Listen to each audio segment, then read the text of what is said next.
Hi friends, ಎಲ್ಲರಿಗೂ ನಮಸ್ತೆ. ನಾನು Vikas medical student, Atal Bihari Vajpayee medical college and research institute Bangalore. Friends, ನಾನಿವತ್ತು ನಿಮಗೆ ESIC ಮೆಡಿಕಲ್ ಕಾಲೇಜ್ ಬಗ್ಗೆ ತಿಳಿಸ್ಕೊಡಲು ಬಂದಿದ್ದೀನಿ. ಏನಕ್ಕೆ ಈ ಕಾಲೇಜ್ ಬಗ್ಗೆ ತಿಳಿಸ್ಕೊಡ್ತಿದ್ದೀನಿ ಅಂದರೆ, ತುಂಬ ಜನ ಕಮೆಂಟ್ ಹಾಕಿ ಕೇಳ್ತಿದ್ದಾರೆ IP ಕೋಟಾ ಬಗ್ಗೆ ಹೇಳಿ, ಮತ್ತು ESIC ಕಾಲೇಜ್ದು ಫೀ ಸ್ಟ್ರಕ್ಚರ್ ಎಲ್ಲ ಹೇಗಿರುತ್ತೆ ಅದೊಂದು ಸ್ವಲ್ಪ ತಿಳಿಸ್ಕೊಡಿ, ಮತ್ತು ESIC ಕಾಲೇಜ್ ಬಗ್ಗೆ ಏನೇನು ಇನ್ಫಾರ್ಮೇಷನ್ ಗೊತ್ತು ಎಲ್ಲ ತಿಳಿಸ್ಕೊಡಿ ಅಂತ ಕೇಳಿದರು. ಬಟ್ ನನಗೆ ಅಷ್ಟು ಐಡಿಯಾ ಇರಲಿಲ್ಲ. ಅದಕ್ಕೋಸ್ಕರ ನಾನು ನನ್ನ ಫ್ರೆಂಡ್ಸ್ ಹತ್ರ ಎಲ್ಲ ವಿಚಾರಿಸಿ, ESIC ಕಾಲೇಜಲ್ಲಿ ಫ್ರೆಂಡ್ಸ್ ಇದ್ದರು, ಅವ್ರ ಹತ್ರ ವಿಚಾರಿಸಿ ನಿಮಗೆ ಆ ಇನ್ಫಾರ್ಮೇಷನ್ನ ತಲುಪಿಸೋಕೆ ಅಂತ ಈ ವಿಡಿಯೋ ಮಾಡ್ತಾ ಇದ್ದೀನಿ. ಓಕೆ, ಇವಾಗ ESIC ಕಾಲೇಜ್ ಬ್ಯಾಂಗ್ಳೂರು.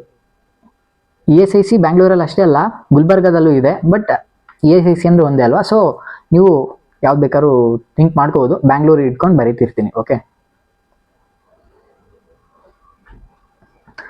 ಈಗ ಫಸ್ಟು ಡೈರೆಕ್ಟಾಗಿ ಫೀ ಸ್ಟ್ರಕ್ಚರ್ಗೆ ಬರೋಣ. ಫೀ ಸ್ಟ್ರಕ್ಚರ್ ಬಂದು, ಫೀ ಸ್ಟ್ರಕ್ಚರಲ್ಲಿ ಇದಕ್ಕೂ ಮುಂಚೆ ನಾನು IP ಕೋಟಾ ಬಗ್ಗೆ ಹೇಳಬೇಕು. IP ಕೋಟಾ ಏನಿರುತ್ತೆ, ಈ ಕೋಟಾಗೆ ಅಂದರೆ ಈಗ ಬ್ಯಾಂಗ್ಳೂರಲ್ಲಿ 150 ಸೀಟ್ಸ್ ಇರುತ್ತಂತೆ. 150 ಸೀಟ್ಸು.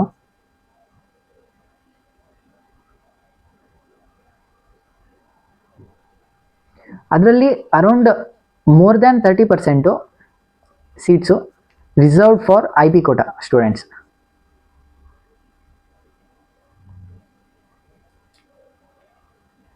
ಮತ್ತು IP ಕೋಟಾ ಇರೋಂಥ ಸ್ಟೂಡೆಂಟ್ಸ್ಗೆ ಫೀ ಸ್ಟ್ರಕ್ಚರಲ್ಲೂ ಚೇಂಜ್ ಬರುತ್ತೆ. ಲೈಕ್ IP ಕೋಟಾ ಇರೋರಿಗೆ ಅವ್ರಿಗೆ ಫೀ ಬಂದು 50,000 ಇರುತ್ತಂತೆ ಪರ್ ಇಯರ್. ಓಕೆ, ಬಟ್ ಅದೇ 70% ಪೀಪಲ್ ಏನು ಜಾಯ್ನ್ ಆಗ್ತಾರೆ ಅವ್ರಿಗೆ ಫೀಸ್ ಬಂದು 1,10,000 ಇರುತ್ತೆ. ಓಕೆ, 1,10,000 ಇದು only college fees. Hostel fees ಬಂದು ಪರ್ ಇಯರ್ 10K ಆಗುತ್ತಂತೆ.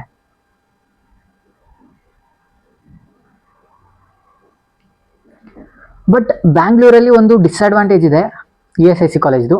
ಏನಂದರೆ ಮೆಸ್ ಇಲ್ಲ. ಓಕೆ, ಮೆಸ್ ಇಲ್ಲ. ಸೊ ಸ್ಟೂಡೆಂಟ್ಸ್ ಏನು ಊಟ ಮಾಡ್ಬೇಕಂತ ಅನ್ಕೋತಾರೆ, ಅವರು ಹೊರಗಡೆ ಊಟ ಮಾಡಬೇಕಾಗುತ್ತೆ. ಇಲ್ಲ ಅಂದರೆ ಏನು ರೂಮ್ ಇರುತ್ತೆ, ಆ ರೂಮಲ್ಲಿ ಅವರು ಅಡುಗೆ ಮಾಡ್ಕೋಬೇಕಾಗುತ್ತೆ.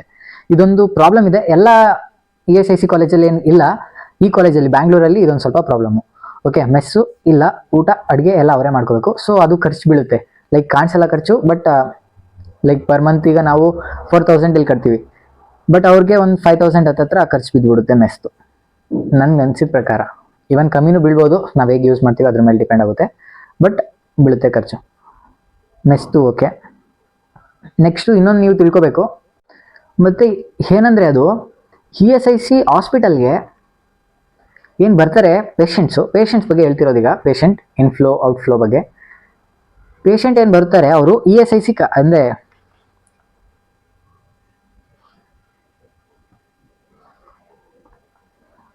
ಪೇಷಂಟ್ ಏನು ಬರ್ತಾರೆ ESIC ಹಾಸ್ಪಿಟಲ್ಗೆ, ಅವ್ರ ಹತ್ರ ESIC ಕಾರ್ಡ್ ಇರುತ್ತೆ.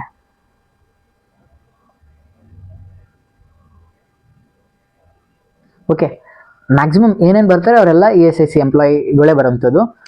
ಬಟ್ ಹೊರಗಡೆ ಅವರು ಎಮರ್ಜೆನ್ಸಿ ಕೇಸ್ ಬಂತು ಅಂದರೆ ಅವರು ಒಂದು ಸ್ವಲ್ಪ ಫಸ್ಟ್ ಏಡ್ ಟೈಪ್ ಮಾಡಿ ಅವರು ಯಾವುದು ಹಾಸ್ಪಿಟಲ್, ಲೈಕ್ ಬ್ಯಾಂಗ್ಳೂರ್ ಆಗಿರ್ಬೋದು, BMC ಆಗಿರ್ಬೋದು, ಬೌರಿಂಗ್ ಆಗಿರ್ಬೋದು, ಅಲ್ಲಿಗೆ ಸೆಂಡ್ ಮಾಡ್ತಾರೆ. ಓಕೆ, ಬಟ್ ESIC ಕಾರ್ಡ್ ಇರೋರಿಗಾದರೆ ಅವರು ಟ್ರೀಟ್ಮೆಂಟ್ ಎಲ್ಲ ಫ್ರೀಯಾಗಿ ಕೊಟ್ಕೋತಾರೆ. ಮತ್ತು ಪೇಷಂಟ್ ಇನ್ಫ್ಲೋ ಚೆನ್ನಾಗಿದೆ. ಲೈಕ್ ನಮ್ಮ ಕಾಲೇಜ್ ಹಂಗೆ ಅದು ಇದೆ. ಒಂದು ಸ್ವಲ್ಪ ಕಮ್ಮಿ ಇರ್ಬೋದು, ಬಟ್ ಚೆನ್ನಾಗಿದೆ, ತುಂಬ ತೀರಾ ಕಮ್ಮಿ ಏನಿಲ್ಲ. ಮತ್ತು ESIC ಕಾಲೇಜಲ್ಲಿ ಒಂದು ಡಿಸ್ಅಡ್ವಾಂಟೇಜ್ ಇದೆ, ಇದು ಮಾತಾಡಲೇಬೇಕು. ಏನಂದರೆ ಹಾಲಿಡೇಸ್ ಬಗ್ಗೆ. ಇದು ಸೆಂಟ್ರಲ್ ಗೌರ್ಮೆಂಟ್ ಅವರು ರನ್ ಮಾಡೋದ್ರಿಂದ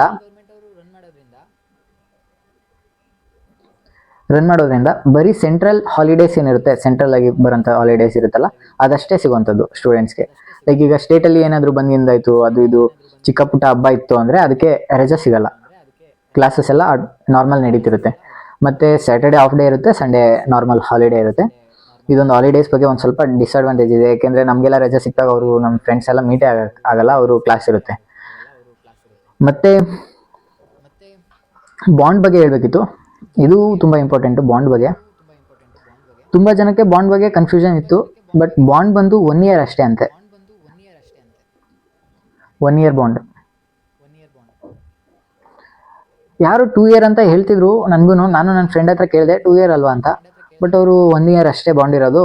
ಯಾರೇ ಎಲ್ಲಿಂದನೂ ಜಾಯ್ನ್ ಆಗಲಿ, KA ಇರಲಿ, MCC ಇರಲಿ, ಎಲ್ಲಿಂದನಾದರೂ ಜಾಯ್ನ್ ಆಗಲಿ 1 ಇಯರ್ ಬಾಂಡ್ ಮಾಡಿಸಿದೀವಿ ಅಂತ ಅವ್ರು ಹೇಳಿದ್ರು. ಓಕೆ, ಬಾಂಡ್ ಆಯಿತು, ASIC ಕಾರ್ಡ್ ಆಯಿತು, ಪೇಷಂಟ್ ಇನ್ಫ್ಲೋ ಆಯಿತು, ಮೆಸ್ ಆಯಿತು, ಫೀಸ್ ಸ್ಟ್ರಕ್ಚರ್ ಆಯಿತು, ASIC ಕೋಟಾ ಬಗ್ಗೆ ಹೇಳಿದ್ದೀನಿ.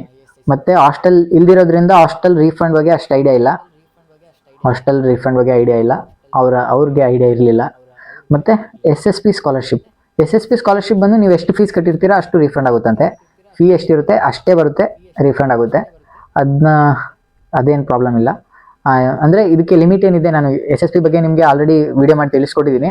ಅದೊಂದು ಸ್ವಲ್ಪ ನೋಡಿ ಬೇಕಾದರೆ ಆ ವಿಡಿಯೋಸಲ್ಲಿ. ಓಕೆ, SSPದು ಎಲಿಜಿಬಿಲಿಟಿ ಕ್ರೈಟೀರಿಯಾ ಪ್ರತಿಯೊಂದು ತಿಳಿಸ್ಕೊಟ್ಟಿದ್ದೀನಿ, ಅದೊಂದು ಸ್ವಲ್ಪ ನೋಡಿ. ಓಕೆ, ವಿಡಿಯೋಸ್ ಇಷ್ಟ ಆಗ್ತಿದೆ ಅಂತ ಹೇಳಿ ಕಂಟಿನ್ಯೂ ಮಾಡ್ತಿದ್ದೀನಿ. ಆದಷ್ಟು ಬೇಗ ನಿಮಗೆ ಕಟ್ ಆಫ್ ವಿಡಿಯೋಸ್ ಎಲ್ಲನೂ ಪ್ರೆಸೆಂಟ್ ಮಾಡ್ತೀನಿ ಈಗ ಸದ್ಯಕ್ಕೆ. ಮತ್ತು ಆಲ್ಮೋಸ್ಟ್ ಪ್ರೆಸೆಂಟ್ ಮಾಡಿದ್ದೀನಿ. ಗೌರ್ಮೆಂಟ್ ಒಂದು ಸ್ವಲ್ಪ ಉಳ್ಕೊಂಡಿದೆ, ಮತ್ತು ಸೆಮಿ ಗೌರ್ಮೆಂಟ್ ಒಂದು ಸ್ವಲ್ಪ ಉಳ್ಕೊಂಡಿದೆ, ಅದೊಂದು ಸ್ವಲ್ಪ ಮಾಡ್ಬಿಡ್ತೀನಿ. ಇವಾಗ ಸದ್ಯಕ್ಕೆ ಈ ವಿಡಿಯೋ ಇಷ್ಟ ಆಗಿದೆ ಅಂತ ಭಾವಿಸ್ತಾ ಇಲ್ಲಿಗೆ ವಿಡಿಯೋನ ನಿಲ್ಲಿಸ್ತಾ ಇದ್ದೀನಿ. ಓಕೆ, ವಿಡಿಯೋಸ್ ಇಷ್ಟ ಆಗ್ತಿದೆ ಅಂದರೆ ಪ್ಲೀಸ್ ಸಬ್ಸ್ಕ್ರೈಬ್ ಮಾಡೋದಂತೂ ಮರಿಬೇಡಿ, ಮತ್ತು ಫ್ರೆಂಡ್ಸ್ಗೆಲ್ಲ ಶೇರ್ ಮಾಡಿ.